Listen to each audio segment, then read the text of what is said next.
বাংলাদেশে যারা সত্যকে বিজয় করতে চায় তার ধারক ও বাহকরা আজকের ঐতিহাসিক এই গণজমায়েত উপস্থিত হয়েছে। সংগ্রামী উপস্থিতি, আজকের এই ঐতিহাসিক সমাবেশে আমরা দৃঢ়কণ্ঠে ঘোষণা করতে চাই, এই জুলাই বিপ্লব পরবর্তী নতুন বাংলাদেশে কোন চাঁদাবাজের ঠিকানা হবে না, কোন সন্ত্রাসীদের ঠিকানা হবে না, কোন দর্শকের ঠিকানা হবে না, যারা মাদকের কারবারি করে তাদের ঠিকানা হবে না, যারা টাকা দিয়ে ভোট কিনতে চায় তাদের ঠিকানা হবে না। এই নতুন বাংলাদেশে শহীদদের আকাঙ্ক্ষার আলোকে বৈষম্যহীন ইনসাফ ভিত্তিক বাংলাদেশ বিনির্মাণের জন্য যারাই লড়াই সংগ্রাম করবে তাদেরকে বিজয়ী করা হচ্ছে আমাদের দায়িত্ব। আমরা কি পারবো ইনশাআল্লাহ?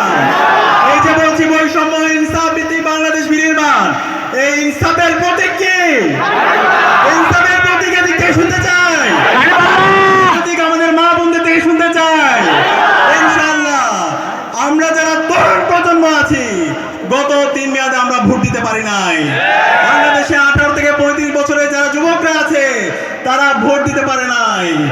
আসন্ন নির্বাচনে বাংলাদেশের তরুণরা ইনসাফের প্রতীক দাঁড়িপাল্লায় ভোট দিয়ে বাংলাদেশে শহীদদের আকাঙ্ক্ষার আলোকে বৈষম্য ইনসাফ ভিত্তিক বাংলাদেশ বিনির্মাণ করবে ইনশাআল্লাহ। আপনারা কি রাজি আছেন? জানতে চাই আপনারা কি রাজি আছেন? ওই হাত তুলে আপনারা একসাথে বলে ইনশাআল্লাহ। আগামী নির্বাচনে ন্যায়ের প্রতীক, ইনসাফের প্রতীক দাঁড়িপাল্লার জন্য আমরা একসাথে কাজ করবো ইনশাআল্লাহ। ইনসাফের বাংলাদেশ, আগামীর বাংলাদেশ বিনির্মাণ হবে ইনশাআল্লাহ। সম্মানিত উপস্থিতি, আজকে আমরা যে জেলায় দাঁড়িয়েছি পাশে আমাদের সীমান্ত। গত 16 বছরে আমরা দেখতে পেয়েছি এই দিল্লির দালালেরা আমাদের শত শত ভাইদেরকে গড়ে গড়ে হত্যা করেছে। আমাদের বাংলাদেশের তারুণ্যকে ধ্বংস করার জন্য মাদক কারবারি করে আমাদের যুব সমাজকে ধ্বংস করেছে। আমরা স্পষ্ট ভাষায় বলে দিতে চাই, আমাদের যারা প্রার্থী আছে নুরুল ইসলাম বুলবুল ভাইয়ের নেতৃত্বে ডক্টর কেরামত আলী, ডক্টর মিজানুর রহমান সহ চাঁপাইনবাবগঞ্জে যে প্রার্থীরা আছে তারা আপনাদের ভূমিধস বিজয় পেয়ে নির্বাচিত হয়ে আসার পরে এই আধিপত্যবাদের দালালদের এই বাংলাদেশ আর ঠিকানা দিবে না। আমাদের এই সীমান্তে যত হত্যাকাণ্ড হয়েছে এই সকল হত্যাকাণ্ডের বিচার এই স্বাধীন বাংলাদেশে করবে ইনশাআল্লাহ। একই সাথে মাদকের কারবারির সাথে যারা জড়িত আছে প্রত্যেককে এই স্বাধীন বাংলাদেশে বিচারের আওতায় নিয়ে আসা হবে। আমরা একই সাথে দেখতে পাই গত 54 বছরে আমাদের এই বাংলাদেশের মানুষের মুক্তি আসে নাই। আমাদের আশা ছিল স্বাধীনতা পরবর্তী এই স্বাধীন বাংলাদেশে মানুষের মুক্তি আসবে, আমাদের যে বেকারত্ব সমস্যা আছে সেটা দূরীভূত হবে। কিন্তু 54 বছরে অনেক দল ক্ষমতা এসেছে, এই পার্টি ক্ষমতায় আসছে, বি পার্টি ক্ষমতায় আসছে, কিন্তু মানুষের মুক্তি আসে না। আসছে ইনশাআল্লাহ। ন্যায়ের প্রতীক দাঁড়িপাল্লা বিজয় হয়েছে এদেশের যুব সমাজের মুক্তি আসবে ইনশাআল্লাহ। যুবকদের বেকার হয়ে রাস্তায় রাস্তায় ঘুরতে হবে না, এবং এই চাঁপাইনবাবগঞ্জের সকল যুবকদের তাদের চাকরির ব্যবস্থা করা, তাদের জন্য কর্মসংস্থানের ব্যবস্থা করার জন্য নুরুল ইসলাম বুলবুল ভাইয়ের নেতৃত্বে এই যুবকদের জন্য কর্মসংস্থানের ব্যবস্থা করবে ইনশাআল্লাহ। এখানে কলকারখানা তৈরি থেকে শুরু করে কর্মসংস্থানের জন্য যা করা দরকার সব করবে ইনশাআল্লাহ। কেন করবে? নুরুল ইসলাম বুলবুল ইসলামী ছাত্র শিবিরের কেন্দ্রীয় সভাপতি ছিল। নুরুল ইসলাম বুলবুল শুধু বাংলাদেশের জন্য কাজ করে নাই, পুরো মুসলিম বিশ্বের উম্মার জন্য তিনি কাজ করেছেন। নুরুল ইসলাম বুলবুল ভাইয়ের যে চিন্তা, তার যে ভিশন, সেই ভিশনের আলোকে আমাদের এই স্বপ্নের চাঁপাইনবাবগঞ্জ বিনির্মাণ হবে ইনশাআল্লাহ।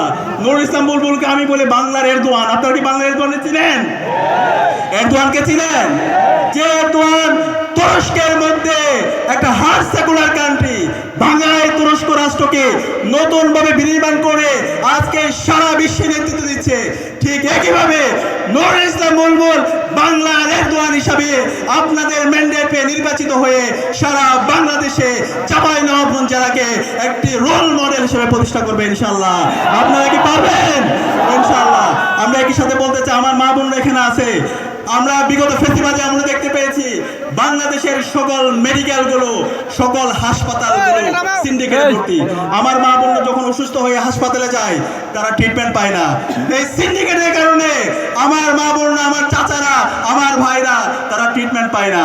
ইনশাআল্লাহ নুরুল ইসলাম বুলবুল ভাই, ডক্টর কেরামত আলী ভাই, ডাক্তার মিজানুর রহমান ভাইরা বিজয় এসে চাঁপাইনবাবগঞ্জের মেডিকেলের সকল সিন্ডিকেট ভেঙে দিবে, পারবেন তো ভাই ইনশাআল্লাহ? ইনশাআল্লাহ। একই সাথে এই চাঁপাইনবাবগঞ্জের সকল মেডিকেলগুলোকে আধুনিকায়ন করে বাংলাদেশের মানুষরা ঢাকা থেকে চাঁপাইনবাবগঞ্জে এসে ট্রিটমেন্টের জন্য আসবে ইনশাআল্লাহ। আমি আশা করব আমাদের যারা মনোনীত প্রার্থীরা আছে তারা আমাদের এই হাসপাতালগুলোকে নতুনভাবে ঢেলে সাজাবেন ইনশাআল্লাহ। একই সাথে আজকে এই যে জুলাই বিপ্লব হয়েছে, এই জুলাই বিপ্লব তরুণরা করেছে, বিপ্লবের মাধ্যমে তরুণরা এম্পাওয়ার হয়েছে। তরুণরা মাসল পলিটিক্সকে বাংলাদেশে সহ্য করবে না। তরুণরা ওয়েলফেয়ার ভিত্তিক যারা পলিটিক্স করবে, যারা কল্যাণ রাষ্ট্রের জন্য কাজ করবে, তাদেরকে বাছাই করবে ইনশাআল্লাহ। এই তরুণদেরকে যেভাবে জুলাই বিপ্লবে ঐক্যবদ্ধভাবে রাজপথে নেমে খুনি হাসিনার পতন আন্দোলন করেছিল, ঠিক একইভাবে আসন্ন নির্বাচনে কেন্দ্র নিরাপত্তা দেওয়ার জন্য তাদেরকে অগ্রণী ভূমিকা পালন করতে হবে। আমরা দেখতে পাচ্ছি বড় দল দাবি করা একটি দল তারা ক্ষমতা যাওয়ার আগে আগে ক্ষমতা চলে আসার ভান করছে, আমরা দেখতে পাচ্ছি না? আমরা সাবধান করতে চাই, এই নতুন বাংলাদেশে নির্বাচন ইঞ্জিনিয়ারিং করে পেছন থেকে ক্ষমতা দখল করা চলবে না। আপনারা যদি পেছন থেকে ক্ষমতা দখলের পরিকল্পনা করেন, ইলেকশন ইঞ্জিনিয়ারিং এর পরিকল্পনা করেন, তাহলে আপনাদের পরিণতি বাংলাদেশে হাসিনার যে পরিণতি হয়েছিল তার চাইতে খারাপ পরিণতি হবে। বাংলাদেশের তরুণদেরকে আমি অনুরোধ করব, চাঁপাইনবাবগঞ্জের তরুণদেরকে অনুরোধ করব, আমাদেরকে সজাগ থাকতে হবে। সকাল থেকে সন্ধ্যা পর্যন্ত প্রতিটি কেন্দ্রকে নিরাপদ রাখতে হবে। আমাদের মা বোনরা যেন নিরাপত্তার সাথে ভোট দিতে পারে সেই পরিবেশ নিশ্চিত করতে হবে। আমি আজকে দৃঢ়কণ্ঠে ঘোষণা করছি, চাঁপাইনবাবগঞ্জে 3টে আসন আছে, সেই 3টে আসনে ইনসাফের পক্ষের প্রার্থীরা বিজয়ী হবে ইনশাআল্লাহ। এখন আপনাদেরকে ঠিক করতে হবে কত বড় ব্যবধানে বিজয়ী হবে। আপনারা পারবেন বাংলাদেশের সবচেয়ে বড় ব্যবধানে চাঁপাইনবাবগঞ্জের 3টে আসন ইনসাফের প্রতীক দাঁড়িপাল্লার প্রার্থীরা বিজয় হবে। আপনারা কি পারবেন ইনশাআল্লাহ?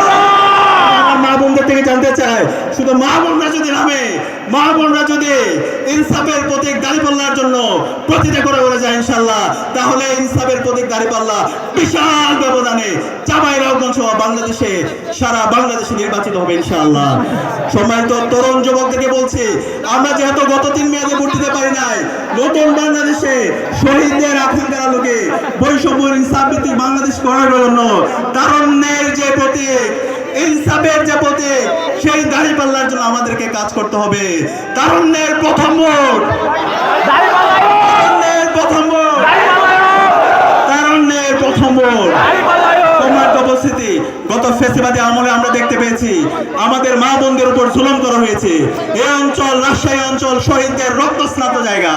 আমাদের মা বোনরা কোরআন তালিম করার কারণে, কল্যাণের পথে মানুষদেরকে আহ্বান কারণে আমাদের মা বোনদেরকে জঙ্গি হিসাবে ট্যাগ দেওয়া হয়েছে। আমরা বলতে চাই, স্বাধীন বাংলাদেশে কেউ যদি আবার সে একই কায়দায় আমার মা বোনদেরকে কোরআন তালিমের প্রোগ্রামে কেউ যদি বাধা সৃষ্টি করে, তাহলে আমরা আর ছাড় দিব না। কোরআনের গায়ে যে হাত দিবে, যে আমার মা বোনদের কোরআন তালিমে বাধা দিবে, কল্যাণের পথে ইনসাফের পক্ষে যে বাধা দিবে, আমরা যুবকরা বেঁচে থাকতে আমরা তা হতে দিব না। সাবধান করছি। আমরা নোয়াখালী সহ বিভিন্ন জায়গায় দেখতে পাচ্ছি আজকে একটি দল নব্য ফেসিস্ট হওয়ার চেষ্টা করছে। তারা ইসলামের প্রোগ্রামে, কোরআনের প্রোগ্রামে বিভিন্নভাবে বাধা তৈরি করার চেষ্টা করছে। সাবধান করে দিচ্ছে, আগুন নিয়ে খেলবেন না, বরদাস্ত করবে না বাংলাদেশের আপনার উপরে মানুষ। সর্বশেষ সংগ্রামে উপস্থিতি, আমাদের বাকি যে সময় আছে আমাদেরকে জুলাইয়ের শহীদদের আকাঙ্ক্ষাকে ধারণ করতে হবে। আজকে বাংলাদেশে আমাদের যে 2000 ভাই বোন জীবন দিয়েছে, সেই নতুন বাংলাদেশ বিনির্মাণ করার জন্য, ফেসিবাদী কাঠামোকে ভেঙে দেওয়ার জন্য, কিন্তু আজকে একটি দল এই নতুন বাংলাদেশ বিনির্মাণের পথে তারা বাধা তৈরি করছে। আজকে যে রাষ্ট্র সংস্কারের যে দাবিগুলো এসেছে, ঐক্যমত্য কমিশনের যে সুপারিশ এসেছে, সেই সুপারিশগুলোতে নোট অফ ডিসেন্ট দিচ্ছে। আমরা সাবধান করে দিচ্ছি, আপনারা রাষ্ট্র সংস্কারের পথে বাধা তৈরি করবেন না। তরুণরা, আপনারা যদি রাষ্ট্র সংস্কারের পথে বাধা তৈরি করেন, তাহলে তরুণরা আপনাদেরকে বরদাস্ত করবে না। আপনারা সাবধান হয়ে যান। আসেন, প্রতিযোগিতা করেন। আজকে বাংলাদেশ জামাত ইসলামী ঐতিহাসিক বিশাল সমাবেশ আয়োজন করেছে, আপনারাও করেন। কিন্তু এই চাঁদাবাজি, টেন্ডারবাজি, সন্ত্রাস, হুমকি, ধর্ষণ, এগুলো বন্ধ করেন। এগুলো বন্ধ করলে তাহলে আপনাদের বাংলাদেশের রাজনীতি ফ্যাসিবাদের যে পরিণতি হয়েছিল তার চাইতে খারাপ পরিণতি হবে। আমি সবাইকে আহ্বান করব, আগামী বাংলাদেশের ইনসাফ কায়েমের জন্য সবাইকে ঐক্যবদ্ধভাবে আমাদের কাজ চালিয়ে যেতে হবে। আগামীর যে বিপ্লব হবে সেই বিপ্লব হবে তারুণ্যের বিপ্লব। আগামীর যে বিপ্লব হবে সেই বিপ্লব হবে ইনসাফের বিপ্লব। আগামীর যে বাংলাদেশ হবে সেটা হচ্ছে ইনসাফের বাংলাদেশ। ইনকিলাব জিন্দাবাদ। আবু সাইদ মুগ্ধ, দালালি না আজাদি,